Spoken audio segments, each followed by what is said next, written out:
Thanks to the support as a channel member, Jason Odendahl. It's Champions League quarter-final o'clock, and this tournament is shaping up to potentially pit us against Preston in one of these latter stages, which that might be interesting.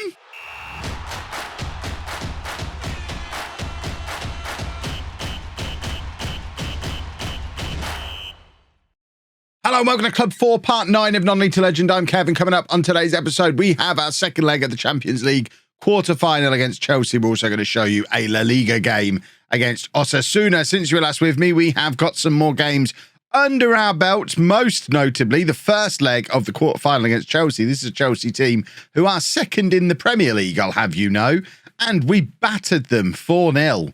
That was pretty unexpected. I think it was only an episode or two ago I was talking about how good the Premier League is. Well, we're second in La Liga, they're second in the Premier League, and we thumped them. However, as mentioned in the intro, Preston are ahead against Real Madrid going into... Is that going into their home leg? No, they're 1-0 up at home. So it would be nice to play Preston. I mean, remember, Preston won the Europa League last year and I won the Champions League last year. So it'd be quite nice to have a Champions League final showdown against the team that I left and maybe didn't need to leave, because it turns out they're really quite good, although they are only down in 13th in the Premier League, which kind of disproves everything I was just saying. And Liverpool are 2-0 up over Paris Saint-Germain. So Premier League is still quite good, but so are we. Let's go prove it some more. That's not the tactics screen. That's the tactics screen. So this is our team for the second leg against Chelsea. We've got Simon in goal, a back four of Balde, Lazarov, Araujo and Koundé. De Jong at the base of the midfield with La Cruz and Pedri ahead of him.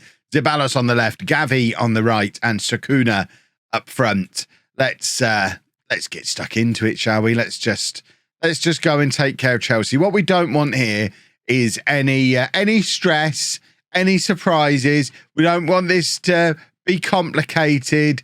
With 4-0 up, it should be relatively straightforward, but I've played in enough Champions League matches over the years to know that that's not necessarily how Football Manager will see it, and it might decide it wants to test us a little bit. Although looking at those match stats for the first 15 minutes, they're very encouraging, because it seems that Chelsea are barely getting a kick, and we've now got a corner. Zeballos aiming for that far post where Araujo is lurking, but he can't get a proper contact on it in his header.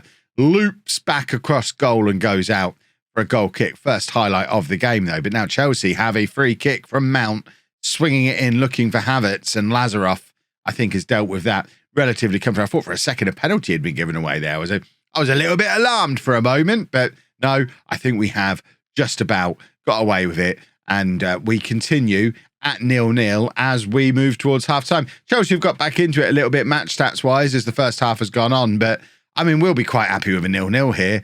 We thumped them at our place, so let's just not let them back into the match. Mason Mount trying to lob Simon, but Dennis Simon is a big, strong boy, and Mason Mount is Mason Mount, so there was only ever going to be one winner in that situation. It remains 0-0 as we head to halftime. 4-0, of course, on aggregate. Wonderful, wonderful stuff. And now we just need to continue holding the... I mean, we're not deliberately playing for a draw. We are playing on our usual attacking mentality, but it seems Chelsea are just a little bit toothless. They didn't ever look like scoring against us in the first leg. It's a weird thing where they, even all these years on, they still don't really seem to have solved the not having a striker problem. And they've got this guy who's wearing a number 9 shirt, and what a save that is from Simon. Lovely stuff from him. So they have got a number 9 playing at centre forward, but I don't know who he is. I mean, I guess we're far enough in the future now where it's quite conceivable that he'd be a decent level new gen. I will perhaps have a little look at him after the match. There he is on the ball now. I don't want to click on him now, because whenever you click on an opposition player, guarantees they're going to score. Little Football Manager superstition for you that if you didn't already have, there you go. You're welcome. You can pick that one up from me. Chelsea with another corner, but it's another header that isn't ever going to trouble Simon. Loops over the bar, and Chelsea are getting more and more of these highlights as we get deeper into this game, but we do maintain our 4-0 lead, so we're not alarmed just yet. I mean, that was just wild from range. Don't think that was ever going to threaten the goalkeeper, and we've only got half an hour remaining.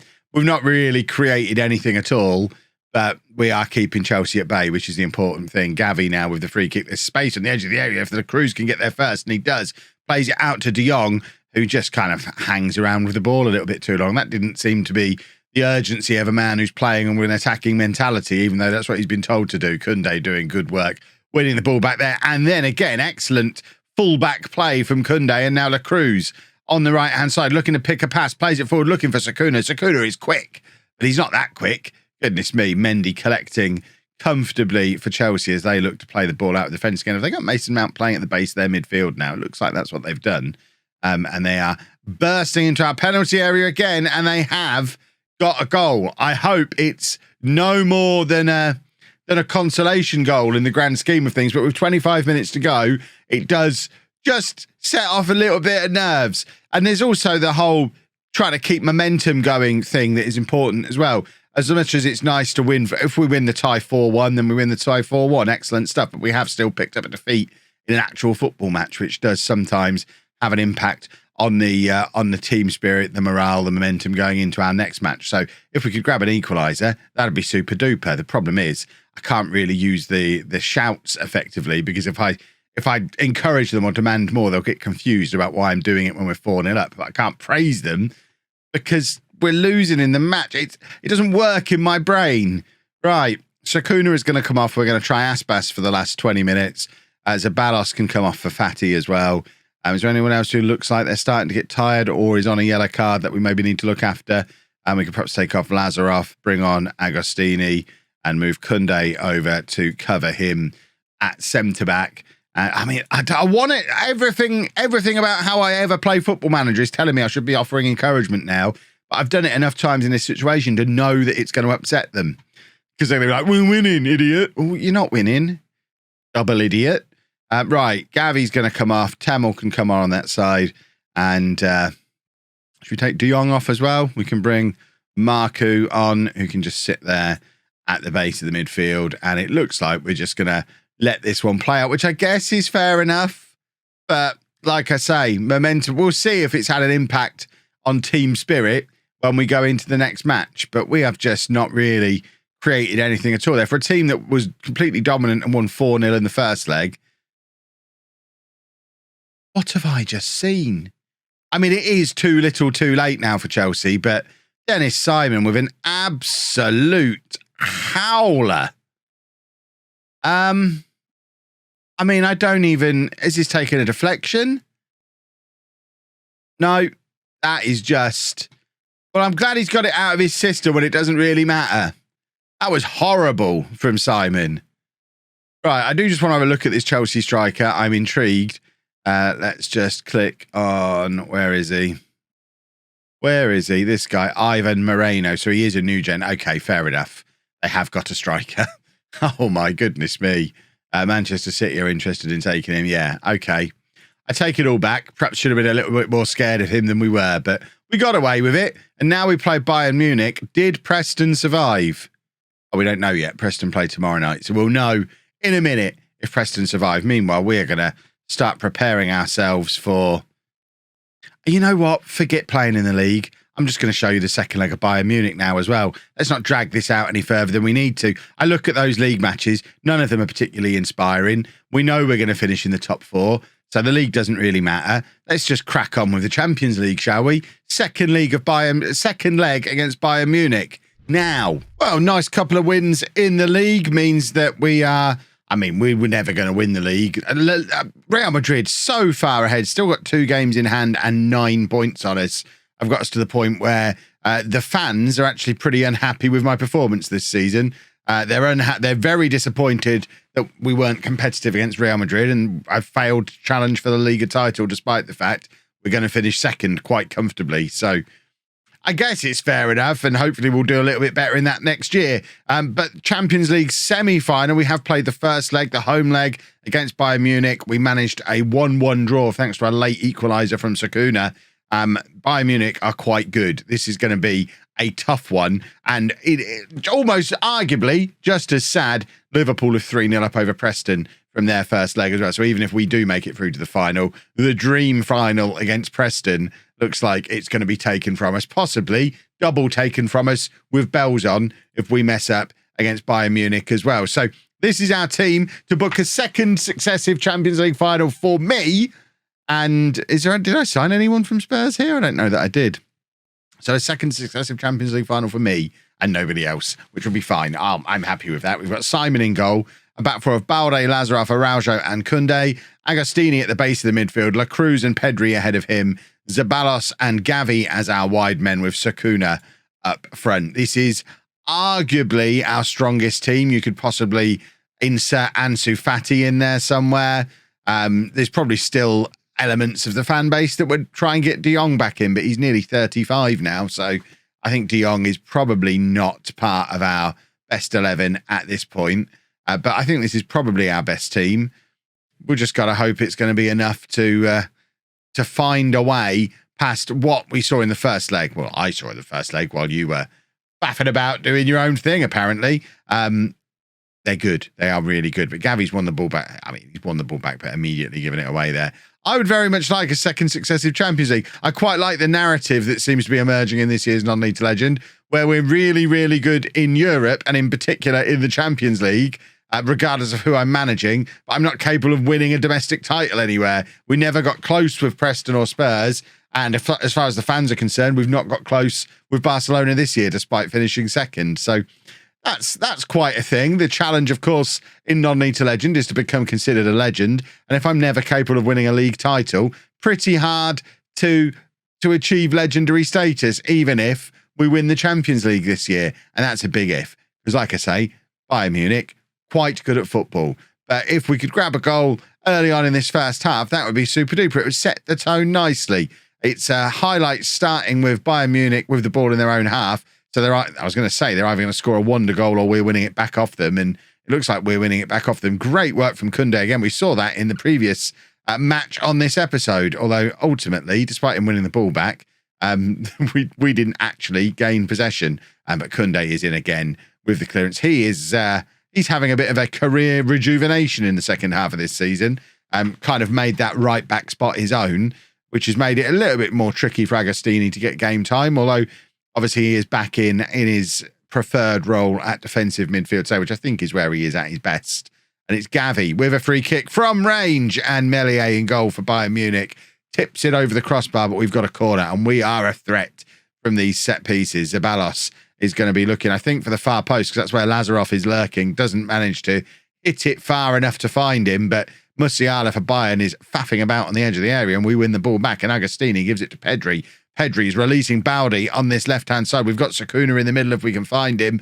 Pedri has made it back into the area. Balde now with the cross again, but it takes a big deflection, balloons up in the air, and Meslier can just pluck it out of the sky, and the attack is snuffed out. That was our best little move of the match so far. We're just about halfway through this first half, and I think that was the best attack that either team have had. So we're looking threatening. But of course, Bayern Munich are the home team and they were comfortably the best team in the first leg. So they'll still be feeling pretty confident, I think. But Pedri has got the ball again and plays it over the top for Sakuna, who is very fast and usually a very good finisher. But unfortunately, on this occasion, he does get himself into a position to shoot with his speed, but it's on his weaker foot. He can't keep it down under the crossbar as he looks to play it across goal. But another good opportunity for us. We have started this game very brightly. The match stats would indicate we're edging the game so far, certainly on XG, but we have nothing to show for it. Remains 0-0 on the night, 1-1 on aggregate. This is a tight match, boys and girls. If we could find a way to break the deadlock, that'd be super. Of course, we do need to start looking in terms of what we've potentially got on the bench to break that deadlock. We've got Aspas, who actually got a hat-trick in our previous match in the league. So he is in form. We've got Ansu Fati down there as well. Of course, we've got De Jong. So if we need to bring players on who can create something, who can make a little bit of a difference, we do have options there. I would suggest our bench probably, I mean, I've not looked at Bayern's, but I'm going to assume ours is stronger than theirs because we've got so much talent sat on that bench. Zeballos playing it back to Agostini. It's a good pass from him. And now Koundé's got space to slot it in for Gavi. Gavi bursts into the area. Gavi can't quite get the ball across to Sakuna, but it falls through to him, and then Zeballos is there to turn it in. That was Sakuna's pace is what's given us that goal, because it's a ball that he had no right to get to, but he's just so quick. It's here when Gavi plays it across, it takes the deflection, and Sakuna just gets there so quickly ahead of the defender, causes Melie to stretch out for the save, and it deflects into the pass of Pavanzabalos, and we're 1-0 up on the night, 2-1 up on aggregate, and that is a huge goal for us. We have got a toe in the Champions League final here, and it's Gavi on this right-hand side again, trying to cause more problems, and it's a lovely cross, a tempting cross from him. Falls to La Cruz, who shoots from range, but it goes wide. A second here, and we're just about there. If we can pull off the unthinkable now, can Preston do it tomorrow night? I would love that dream final. Barcelona against Preston. Fans across Europe have dreamt of a match like that for many a long year. The Chapman final. Balde playing it across to Gavi, and it's an easy as you like tap in from Gavi, who has just been causing all manner of problems for Bayern Munich in this second half. And with all the good work he's done, he's been rewarded with one of the easiest goals he'll ever score. Balde just rolls it across goal, and Gavi is there, completely unmarked for the tap-in. That's, I mean, fundamentals very wrong there for Bayern, but with 20 minutes to go, we are looking strong. Right, Balde is shattered, Gavi is shattered, so the two who've just created that goal for us are going to come off. We're going to bring Ansu Fati on that right-hand side, and I think we might bring Aspas on for Sakuna as well, who Sakuna's not had the best of games. Obviously, he had that involvement in the first goal, but Aspas is in real good goal-scoring form currently, so why not bring him on? Fati absolutely flying in, but somehow getting away with it. And Bayern trying to get an attack going of their own. And they've got in behind us here, and they've got us stretched, and they've not got a finish to apply to the move, which is just as well, because that was the first time they've looked like a real threat to us.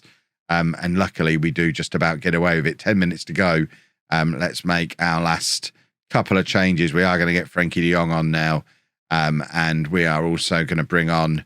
we're going to bring on Bullet at right back, and I think we'll probably just leave De Jong in there alongside Pedri. Let Agostini sit at the base of midfield. We've rarely used De Jong a little bit further forward like that, but obviously he is quite capable of playing there. He doesn't have to play as the holding midfielder, and Agostini has done a very good job there today, protecting our defence, and we have secured a Champions League final spot for the second season in a row with two different clubs. I just wish I could figure out how to do this in the league. Oh God, we've qualified for the Club World Cup as well. I do hate that competition. We need to find out when that is and make sure we've left Barcelona before that happens. Right, there you go. The clock is ticking. 2 years until the Club World Cup. We need to win La Liga by then and then get out of Barcelona, because I am not playing in the Club World Cup. I hate it. But what I love doing is playing in the Champions League final. And fingers crossed we get the dream, and Preston find a way to overturn Liverpool and face us tomorrow in a Champions League final. Either way, though, we could be doing back-to-back Champions Leagues, and that would be super. If you've enjoyed that, please make sure you leave a nice big thumbs up on there for me. Subscribe to the channel for daily Football Manager videos. And thank you very much for watching.